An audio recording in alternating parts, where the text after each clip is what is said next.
നീലഗിരിയുടെ ശാന്തമായ ഒരു കോണിലേക്കാണ് ഞങ്ങളുടെ ഇന്നത്തെ യാത്ര. ഊട്ടി യാത്രകളിലെ ഒരു മസ്റ്റ് വിസിറ്റ് സ്പോട്ടായിട്ടുള്ള കോടനാട് വ്യൂ പോയിന്റ്. ഊട്ടിയിൽ നിന്ന് കോടനാട്ടേക്കുള്ള ഒരു ബസ് യാത്രയും കോടനാടിന്റെ മനോഹര കാഴ്ചകളുമാണ് ഈ വീഡിയോയിൽ ഉൾപ്പെടുത്തിയിട്ടുള്ളത്. Welcome back to another travel vlog from travel stories by Harshanidhi. ഊട്ടിയിൽ നിന്ന് ഏകദേശം 47 കിലോമീറ്റർ യാത്ര ചെയ്തു വേണം നീലഗിരിയുടെ കിഴക്കൻ അറ്റത്തായി സ്ഥിതി ചെയ്യുന്ന കോടനാട് എന്ന ഗ്രാമത്തിൽ എത്തിച്ചേരാൻ. ഊട്ടിയിൽ നിന്ന് നേരിട്ട് ബസ്സുകൾ കിട്ടാത്തതുകൊണ്ട് ആദ്യം കോത്തഗിരിയിലേക്ക് ബസ് കയറി അവിടെ നിന്നാണ് കോടനാട് ബസ്സുകൾ കിട്ടിയത്. ഇവിടുത്തെ മെയിൻ അട്രാക്ഷൻസ് കോടനാട് വ്യൂ പോയിന്റും പിന്നെ ഒരുപാട് രാഷ്ട്രീയ ചർച്ചകൾ വഴി പ്രശസ്തമായ മുൻ തമിഴ്നാട് മുഖ്യമന്ത്രി ജയലളിതയുടെ 800-ലധികം ഏക്കർ നീണ്ടുകിടക്കുന്ന കോടനാട് എസ്റ്റേറ്റുമാണ്. രാവിലെ ഊട്ടിയിൽ നിന്ന് ബ്രേക്ക്ഫാസ്റ്റ് ഒക്കെ കഴിഞ്ഞാണ് ഞങ്ങൾ കോത്തഗിരിയിലേക്കുള്ള ബസ് കയറിയത്. ഇവിടെ സ്ത്രീകൾക്ക് ബസ്സിൽ സൗജന്യ യാത്ര ആയതുകൊണ്ട് 0 എന്നെഴുതിയൊരു ടിക്കറ്റ് ഞാനും എടുത്തു. ചെറിയ ഇറക്കങ്ങളും കയറ്റങ്ങളും ഒക്കെ കടന്ന് ഏകദേശം 2 മണിക്കൂർ എടുത്താണ് കോടനാടെത്തിയത്. പോകുന്ന വഴി അതിമനോഹരമായ ടീ പ്ലാന്റേഷൻസിന്റെയും ചെറിയ ചെറിയ ഗ്രാമങ്ങളുടെയൊക്കെ കാഴ്ചകൾ നമുക്ക് ആസ്വദിക്കാം. ഇതൊരു വേനൽക്കാല യാത്രയായതുകൊണ്ട് തന്നെ ഊട്ടിയുടെ ആ ശക്തമായ തണുപ്പുണ്ടായിരുന്നില്ല. പോകുന്ന വഴിക്ക് ടീ പ്ലാന്റേഷൻസ് മാത്രമല്ല കേട്ടോ, ഇതുപോലുള്ള ചില ഫോറസ്റ്റ് ഏരിയകളും ഉണ്ട്. പിന്നെ ആനിമൽ സൈറ്റിങ്സ് ഒക്കെ കിട്ടുന്ന റൂട്ട് കൂടെയാണ് ഇത്.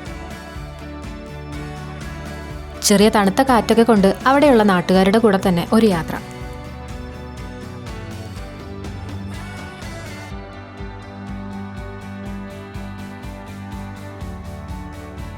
പോകുന്ന വഴിയിൽ ചെറുതും വലുതുമായിട്ടുള്ള കുറേ ഗ്രാമങ്ങളുണ്ട്.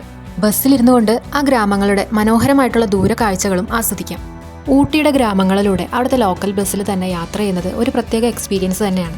ഊട്ടിയിലൊക്കെ വരുമ്പോൾ നമ്മൾ ഒരിക്കലും മിസ് ചെയ്യാൻ പാടില്ലാത്ത ചില എക്സ്പീരിയൻസുകളിൽ ഒന്നുകൂടെയാണ് ഈ ബസ് യാത്രകൾ.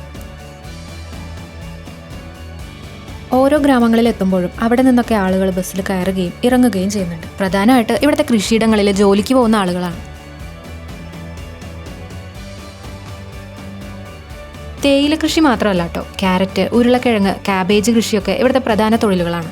ഈ യാത്രയിൽ ക്യാബേജിൻ്റെയും ക്യാരറ്റിൻ്റെയും ഒക്കെ വലിയ വലിയ കൃഷിയിടങ്ങൾ കാണാൻ പറ്റും.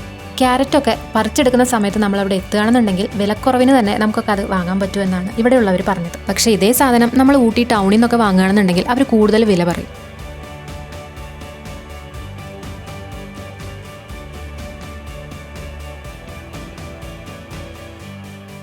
ഊട്ടി ഇപ്പോൾ പൊതുവെ ടൂറിസ്റ്റുകളെ കൊണ്ട് നിറഞ്ഞൊഴുകുന്ന ഒരു സ്ഥലമാണ്.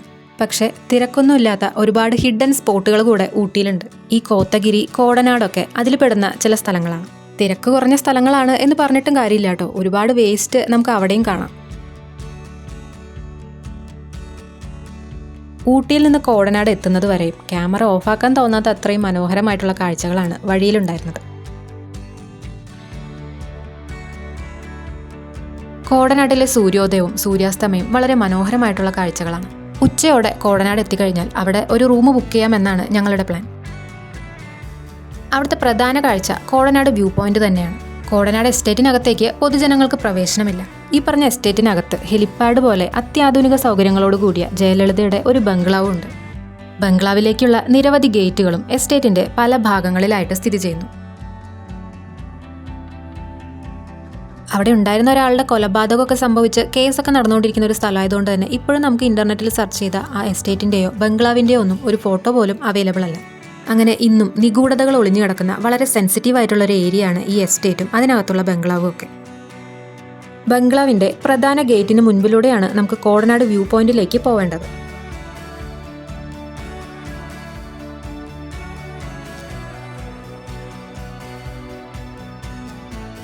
അങ്ങനെ ബസ് കോത്തഗിരി ടൗണിലേക്ക് അടുത്തുകൊണ്ടിരിക്കുകയാണ്. കോത്തഗിരിയിൽ നമുക്ക് മലയാളികളുടെ ചില ഷോപ്പുകളും കാണാം. കേരളത്തിൽ നിന്നും കർണാടകയിൽ നിന്നും അതുപോലെ തന്നെ തമിഴ്നാടിൻ്റെ മറ്റ് ജില്ലകളിൽ നിന്നൊക്കെ കുടിയേറി പാർത്ത് ജീവിക്കുന്ന ഒരുപാട് പേര് ഇവിടെയുണ്ട്. ഗോത്ര വിഭാഗത്തിൽപ്പെട്ട ആളുകൾ ധാരാളമായിട്ടുള്ള ഒരു സ്ഥലം കൂടെയാണ് നീലഗിരി. അതിൽ തന്നെ കോത്ത വിഭാഗത്തിൽപ്പെട്ട ആളുകൾ ഒരുപാട് കാണപ്പെടുന്ന ഒരു സ്ഥലമായതുകൊണ്ടാണ് കോത്തഗിരി എന്ന പേര് വരാൻ കാരണമായത് എന്ന് പറയപ്പെടുന്നു. കോത്തഗിരി ബസ് സ്റ്റാൻഡിൽ നിന്നാണ് കോടനാട്ടേക്കുള്ള ബസ്സുകൾ കിട്ടുക.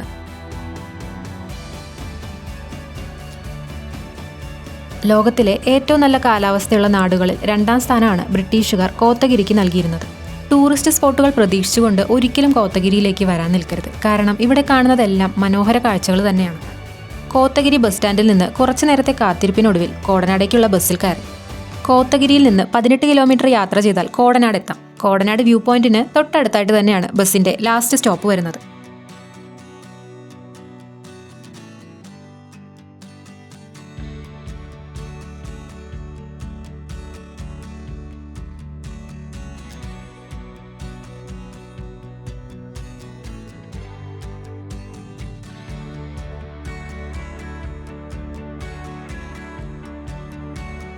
ഇവിടെ ഒരു ചെറിയ എൻട്രി ഫീസും അതുപോലെ തന്നെ വെഹിക്കിൾ പാർക്കിംഗ് ഫീസൊക്കെ വരുന്നുണ്ട്.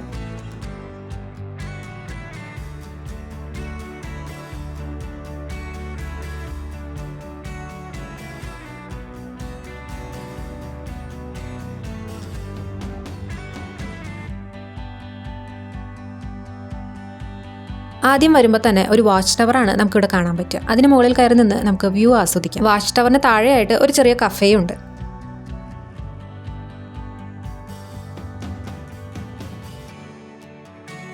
പിന്നെ നമുക്ക് വ്യൂ പോയിന്റിലേക്ക് ഇറങ്ങിച്ചെന്ന് കാഴ്ചകൾ ആസ്വദിക്കാം.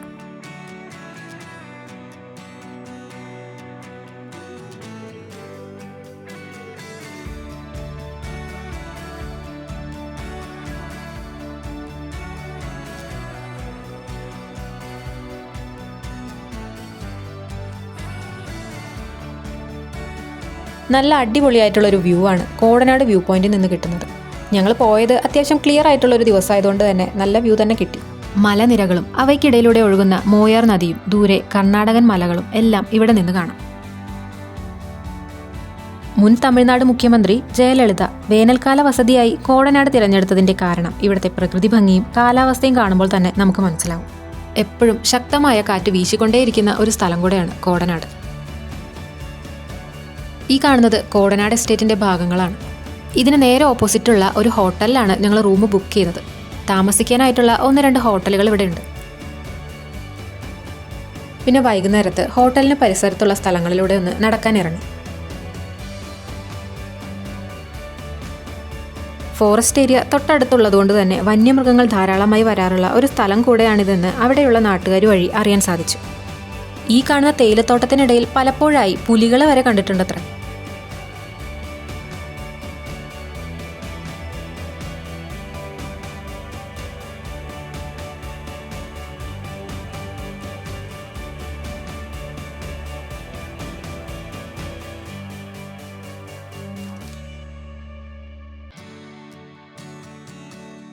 ഈ ഒരു സ്പോട്ടിൽ നിൽക്കുമ്പോൾ നമുക്ക് മറ്റൊരു ബ്യൂട്ടിഫുൾ വ്യൂ ആണ് കിട്ടുന്നത്. അപ്പോൾ നമ്മളിപ്പോൾ ഉള്ളത് കോടനാട് ടീ എസ്റ്റേറ്റിന് നേരെ ഓപ്പോസിറ്റുള്ള ഡെക്കാൻ വാലി വ്യൂ റിസോർട്ടിലാണ്.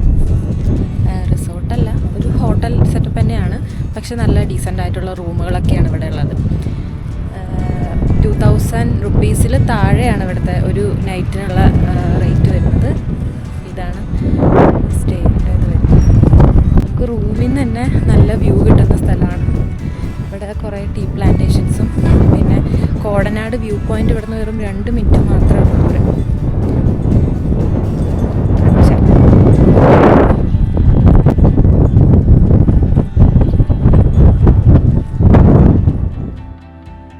ഇതാണ് ഞങ്ങൾ താമസിച്ച റൂം.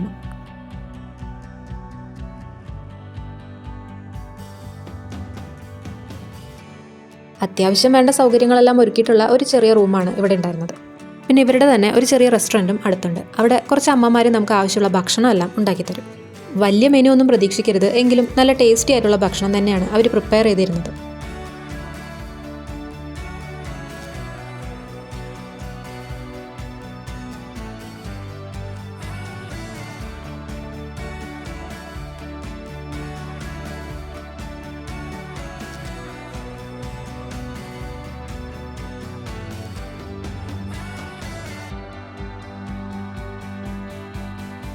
സൺസെറ്റ് കണ്ടതിന് ശേഷം രാവിലത്തെ സൺറൈസും കൂടെ കണ്ടിട്ട് പോവാം എന്ന് പ്ലാൻ ചെയ്തിട്ടാണ് ഞങ്ങൾ റൂം ബുക്ക് ചെയ്തത്.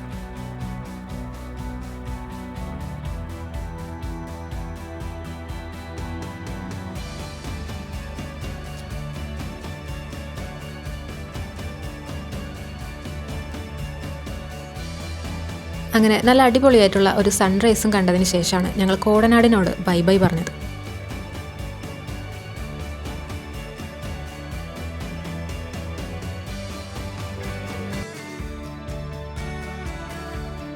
അപ്പോൾ ഇന്നത്തെ യാത്രയെക്കുറിച്ചുള്ള നിങ്ങളുടെ അഭിപ്രായങ്ങൾ ഞങ്ങളെ അറിയിക്കാൻ മറക്കരുത്. കൂടുതൽ വീഡിയോകൾക്കായി ചാനൽ സബ്സ്ക്രൈബ് ചെയ്യാനും മറക്കരുത്.